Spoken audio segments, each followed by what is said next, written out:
મારા પતિએ મારી પાસે આવીને કહ્યું, કવિતા, મને લાગે છે કે હવે મારે બીજા લગ્ન કરી લેવા જોઈએ. તું તો જાણે જ છે કે પાછલા 7 વર્ષથી હું તારા લીધે મારા મમ્મીની સામે નથી જતો. મમ્મી મારાથી ખૂબ જ નારાજ છે, પણ હવે મારી હિંમત જવાબ દેવા લાગી છે. હું મારા મમ્મીને વધારો સામનો નહીં કરી શકું. સાચું તો એ છે કે હું પણ એક બાળક ઈચ્છું છું. મને મારું સોનું આંગણું જરાય ગમતું નથી. હું તને ખાતરી આપું છું કે બીજા લગ્ન પછી પણ હું તારું પહેલાંની જેમ જ ધ્યાન રાખીશ. તું જ આ ઘરની માલકીન રહીશ. મારા પતિ મારી આંખોમાં આંખો મિલાવીને મારી પાસે બીજા લગ્ન કરવાની ભીખ માંગી રહ્યા હતા.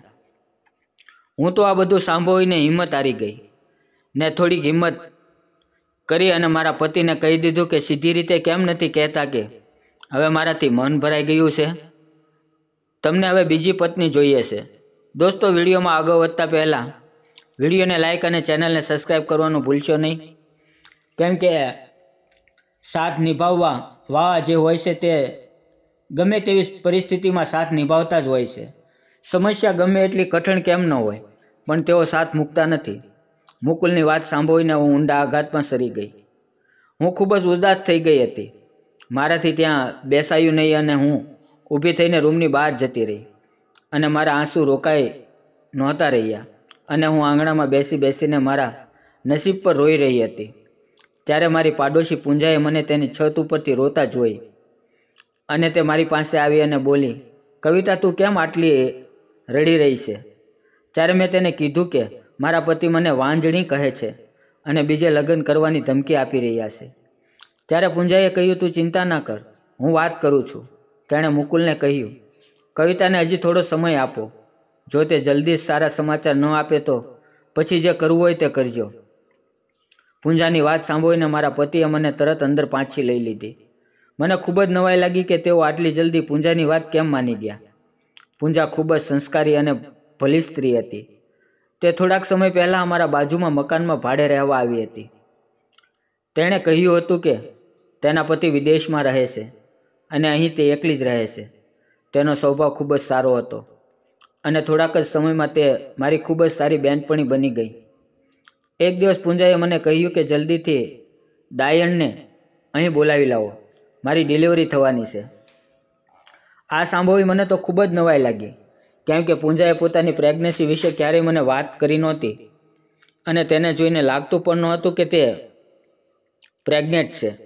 અને આજે અચાનક જ મારી પાસે આવીને તેણે કહ્યું કે તેને ડિલિવરી થવાની છે. થોડાક સમય માટે હું તો અવાક રહી ગઈ. પછી મેં પોતાની જાતને સ્વસ્થ કરીને તરત જ બાજુમાં બીજા પાડોશી પાસેથી તેની પાસેથી ડાયણનો નંબર હતો.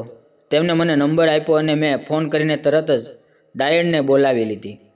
2-3 કલાક પછી ડાયણે બહાર આવીને કહ્યું કે અભિનંદન, દીકરીનો જન્મ થયો છે. પૂંજાએ મને બોલાવીને કહ્યું કે આ દીકરીને તું પોતે રાખી લે અને તેને પોતાની જ સમજજે.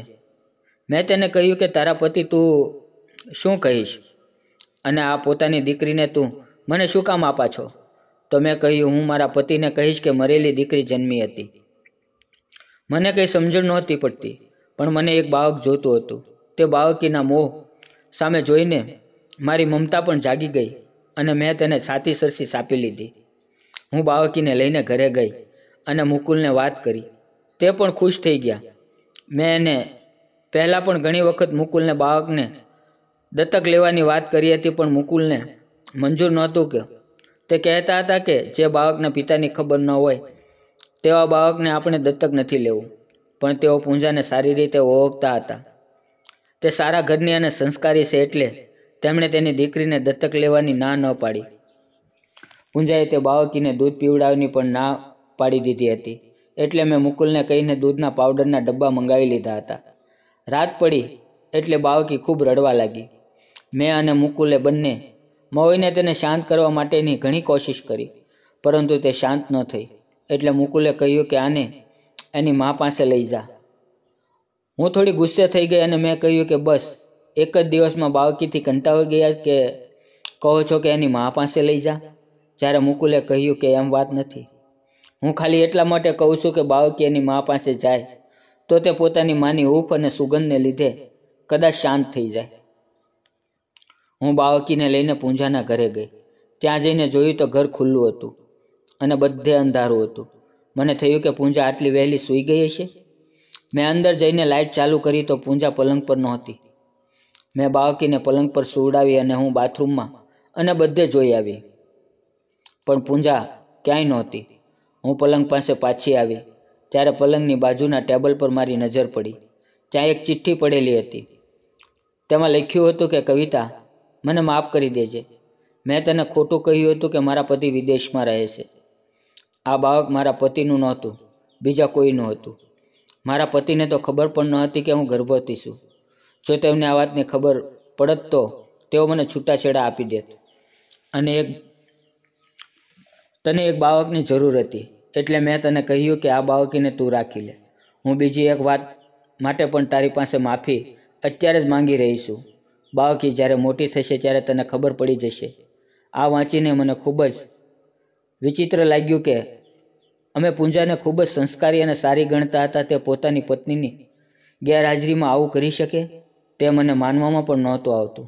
પણ મેં વિચાર્યું કે જો આ વાતની ખબર મુકુલને પડશે તો તેઓ બાળકીને રાખવાની ના પાડશે. એટલે મેં મારી મમતાથી વિવશ થઈને વિચાર્યું કે આ બાળકીની હકીકત હું મુકુલને નહીં જણાવું. થોડી વાર પછી હું બાળકીને લઈને જ્યારે ઘરે પહોંચી તો મુકુલ સૂઈ ગયા હતા. મેં પણ બાળકીને બાજુમાં સુવડાવી અને તેની બાજુમાં આડી પડી ગઈ. મારી અંદર વિચારોનો વંટો ચાલી રહ્યો હતો. આખી રાત એમ જ વીતી ગઈ. મને સાંજે ઊંઘ ન આવી. બીજે દિવસે સવારે મને મુકુલે કહ્યું કે કાલે પૂંજાની ડિલિવરી થઈ છે અને કોઈ ધ્યાન રાખવાવાળું પણ નહોતું, તો તું જઈને એને નાસ્તો આપ. હું કંઈ બોલી નહીં અને નાસ્તાની થાળી તૈયાર કરીને ઘરની બહાર નીકળી ગઈ. થોડી વાર પછી હું પાછી આવી અને મેં મુકુલને કહ્યું કે પૂંજાનું ઘર ખુલ્લું હતું અને તે ઘરે નથી, તે જતી રહી લાગે છે. મુકુલે કહ્યું કે એવું કઈ રીતે થઈ શકે. મેં કહ્યું કે કાલે રાત્રે જ્યારે હું તેની પાસે બાળકીને લઈને ગઈ ત્યારે તે કહી રહી હતી કે વારે વારે આવી રીતે બાળકી આવતી રહેશે અને જો તું તેને લઈને મારી પાસે આવતી રહીશ તો તારા અને એના વચ્ચે મમતાનો સેતુ નહીં બદલે. એટલા માટે અહીંથી જતા રહેવું જોઈએ. પણ મને એમ થયું કે તે અમસ્તા જ બોલી રહી છે. પણ આજે સવારે જઈને જોયું તો તે ખરેખર ન હતી, એટલે તે જતી રહી લાગે છે. મુકુલે મારી વાત ઉપર વિશ્વાસ કરી લીધો હતો.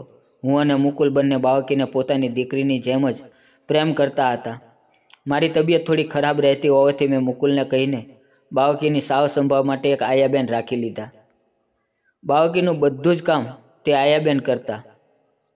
હું ખાલી તેની સાથે થોડી વાર રમતી અને રાત્રે તેને સુવડાવતી. મારી તબિયત ખરાબ રહેતી હોવાથી ડૉક્ટર પાસે રિપોર્ટ કરાવતા ખબર પડી કે મને સારા દિવસો છે અને હું પણ ગર્ભવતી છું. લગ્નના 7 વર્ષ પછી આ સાંભળીને હું અને મુકુલ બંને ખૂબ જ ખુશ થઈ ગયા. મુકુલે કહ્યું કે આ બાળકી આપણા માટે ખૂબ જ નસીબદાર છે. તેને આવ્યા પછી આપણા ઘરમાં અનેક ખુશીઓ આવી ગઈ છે અને હવે આપણે એક બાળકના માતા પિતા પણ બનવા જઈ રહ્યા છીએ. હું અને મુકુલ બંને બાળકીને ખૂબ જ પ્રેમ કરતા હતા અને તેનું નામ નેહા રાખ્યું. હું ગર્ભવતી હોવાથી અને મારી તબિયત ખૂબ જ ખરાબ રહેતી હોવાથી ડૉક્ટરે મને પૂરેપૂરો બેડ રેસ્ટ કરવાનું કહ્યું હતું. એટલે નેહાની સંપૂર્ણ જવાબદારી આયા બહેને સંભાળી લીધી હતી. એક વખત તે નેહાને મારી પાસે લઈને આવી અને સુવડાવીને કહ્યું કે માતાજીને પ્રાર્થના કરો કે તમારું બીજું બાળક નેહા જેવું ન આવે. મને નવાઈ લાગી કે નેહા એકદમ રૂપાળી અને દેખાવમાં ખૂબ જ સુંદર હતી અને સ્વસ્થ પણ હતી, છતાં આયાબેન આવું કેમ કહી રહ્યા છે. પણ હું કંઈ સમજી ન શકી. થોડા મહિના પછી મારી ડિલિવરી થઈ અને મેં એક દીકરાને જન્મ આપ્યો. તેનું નામ મેં નિખિલ રાખ્યું હતું. મને થયું કે મારો પરિવાર પૂર્ણ થયો. હું એક દીકરા અને દીકરીની માતા બની ગઈ. હું ખૂબ જ ખુશ હતી. નેહા હવે 2 વર્ષની થવા આવી હતી. એક દિવસ આયાબેન જ્યારે નેહાને નવડાઈ રહ્યા હતા તો મેં તેમને એવું બોલતા સાંભળ્યા કે આવું બાળક આપ્યું એના કરતાં તો વાંજણી રાખ્યું હોત તો સારું હતું. આ વાત સાંભળીને મારો પિત્તો ગયો અને મેં આયાબહેનને નોકરી પરથી કાઢી નાખ્યા. મેં કહ્યું કે તમારી જરૂર નથી, હું નેહાને સાચવી લઈશ. હું પહેલી વખત નેહાને નવડાવવા જઈ રહી હતી. તેને નવડાવતી હતી ત્યારે મને ખબર પડી કે નેહા એક કિલ્લર છે. હવે મને સમજાણું કે આયાબેન આવું કેમ કહી રહ્યા હતા. મને પૂંજાની ચિઠ્ઠી પણ યાદ આવી, જેમાં એને લખ્યું હતું કે બાળક મોટું થશે ત્યારે તને ખબર પડશે કે હું શું કામ માફી માંગી રહી છું. મારા માથા ઉપર તો જાણે વજ્રઘાત થયો, પણ હું નેહાને ખૂબ જ પ્રેમ કરતી હતી, એટલે મેં આ વાત કોઈને જણાવવાનું કે કહેવાનું વિચાર્યું નહીં. ધીમે ધીમે નેહા અને નિખિલ બંને મોટા થવા લાગ્યા. નિખિલ તેની બહેનથી ખૂબ જ ચીડાતો હતો, પણ મેં તેને કહ્યું કે તું નેહાનો ભાઈ છો અને તારે હંમેશા તેનો સાથ દેવાનો છે અને તેનું ધ્યાન રાખવાનું છે. નિખિલ પણ મારી વાત સમજી ગયો. હવે નેહા 10મા ધોરણમાં આવી ગઈ હતી અને પોતાની હકીકત વિશે તે સમજવા લાગી હતી, પણ હું તેને ખૂબ જ પ્રેમ કરતી હતી અને સાત્વતન આપતી હતી. મુકુલ પણ નેહાને પોતાની દીકરી જેમ જ પ્રેમ કરતા હતા. એક દિવસ મુકુલ ઓફિસથી ઘરે આવ્યાને આવતા નેહાને થપ્પડ મારવા લાગ્યા. મેં નેહાને બચાવી અને કહ્યું કે શું થયું, તમે શું કામ નેહાને મારી રહ્યા છો? તો મુકુલે પોતાના ફોનમાં એક પોસ્ટ બતાવી. તે પોસ્ટ નેહાએ મૂકી હતી. નેહાએ સોશિયલ મીડિયા એકાઉન્ટ બનાવ્યું હતું અને તેમાં પોતાનો ફોટો મૂકી અને લખ્યું હતું કે હું એક કિન્નર છું. મુકુલે નેહાને કહ્યું કે તમે આ શબ્દનો અર્થ પણ ખબર છે? આવું શું કામ લખ્યું? ત્યારે મેં મુકુલને કહ્યું કે આ વાત સાચી છે, આપણી નેહા એક કિન્નર છે. આ સાંભળી મુકુલે કહ્યું કે તું આ શું કહી રહી છે? નેહાએ કહ્યું કે હું જે છું તે હકીકત બધાને જણાવતા મને કંઈ શરમ નથી આવતી. જો તમને શરમ આવતી હોય તો મારા જેવા લોકો પાસે મને મૂકી આવો. આ સાંભળી મુકુલ વધારે ગુસ્સે થયો, એટલે તેમણે નેહાનો હાથ પકડી તેને ઘરની બહાર કાઢી મૂકી અને કહ્યું કે તારે જ્યાં જવું હોય ત્યાં જા. પણ નેહાની પાછળ ઘરની બહાર નીકળી તો મુકુલે કહ્યું કે જો તું નેહાની સાથે જઈશ તો હું તને છૂટાછેડા આપી દઈશ. આ સાંભળી મારા પગ રોકાઈ ગયા અને હું રડતી રડતી મારા રૂમમાં ચાલી ગઈ. નિખિલે પણ મુકુલને સમજાવવાની કોશિશ કરી, પણ મુકુલ કાંઈ સાંભળવા તૈયાર નહોતો. જેમ તેમ કરીને રાત પસાર થઈ. બીજે દિવસે સવારે દરવાજો ખખડ્યો. મેં દરવાજો ખોલીને જોયું તો સામે નેહા ઊભી હતી. તે મને ગળે વળગીને રડવા લાગી અને કહ્યું, મમ્મી, હું તમને અને પપ્પાને ખૂબ જ પ્રેમ કરું છું. હું તમારા વગર નહીં રહી શકું. પ્લીઝ મને અહીંયા રહેવા દો. મેં એને અંદર બોલાવી અને પાણી પીવડાવ્યું અને પૂછ્યું કે શું થયું. જ્યારે નેહાએ કહ્યું કે હું ગુસ્સામાં રાત્રે બહાર નીકળી ગઈ, તે પછી હું આગળ ગઈ તો અમુક છોકરાઓ આવી અને મને પોતાની ગાડીમાં બેસાડીને લઈ ગયા. તેમના ઈરાદા સારા ન હતા. તેમણે એક ઢાબા પર ગાડી ઊભી રાખી. ત્યાં એક રૂમ હતો. જેમને લાગ્યું કે આ છોકરાઓ મારી સાથે જબરદસ્તી કરી રહ્યા છે, એટલે તેણે મને તેનાથી બચાવી અને પોતાની સાથે લઈ ગયા. એ રૂપ કિન્નરોનું હતું. હું આખી રાત તેમની સાથે રહી. તેમણે મને કહ્યું કે સવાર પડે પછી તું તારા ઘરે જજે. તેમની સાથે એક રાત પસાર કર્યા પછી મને ખબર પડી કે તેમની જિંદગી કેટલી કઠિન હોય છે. તે લોકો જે કરતા હોય છે તે તેમની મજબૂરી હોય છે. અમે પણ બીજા લોકોની જેમ જ લાગણીશીલ હોઈએ છીએ અને અમારું દિમાગ પણ બીજા માણસોની જેમ જ હોઈ શકે છે. હું એવી રીતે નહીં રહી શકું. મને તમારાથી અલગ ન કરો. તું અહીં જ રહીશ. એમ પાછળથી મુકુલનો અવાજ સાંભળ્યો. હવે બંને દુભાઈ ગયા. ખબર નહીં મુકુલ ક્યારથી અમારી વાતો સાંભળી રહ્યો હતો. મુકુલની આ વાત સાંભળી નેહા દૂરથી તેની પાસે ગઈ અને તેને ગળે વળગીને રડવા લાગી. પપ્પા, પ્લીઝ મને તમારી સાથે રહેવા દો. મુકુલ પણ નેહાને ખૂબ જ પ્રેમ કરતા હતા અને પોતાની દીકરીની જેમ જ તેને ઉછેરી હતી. તેથી તેણે કહ્યું કે તું ક્યાંય નહીં જાય. જા. નેહાએ પોતાનું સોશિયલ મીડિયા એકાઉન્ટ ડિલીટ કરી નાખ્યું. પછી મેં અને લોકોએ નક્કી કર્યું કે અમે નેહાને ખૂબ જ ભણાવશું. નેહા ભણવામાં ખૂબ જ હોશિયાર હતી. અમે તેને પૂરતી હૂંફ આપતા અને ઘણી વખત સમાજ અને લોકોને સાંભળીને તે હતાશ થઈ જતી, પણ હું અને મુકુલ તેને હિંમત આપતા કે અમે હંમેશા તેની સાથે જ છીએ.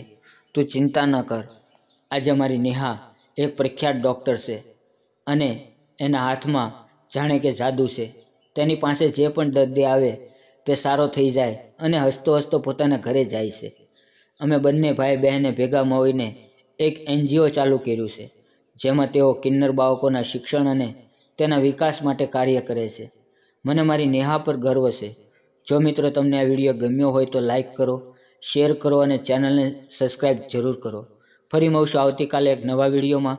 ત્યાં સુધી આવજો. વિડીયો પૂરો જોવા બદલ આપ સૌ મિત્રોનો ખૂબ ખૂબ ધન્યવાદ મિત્રો.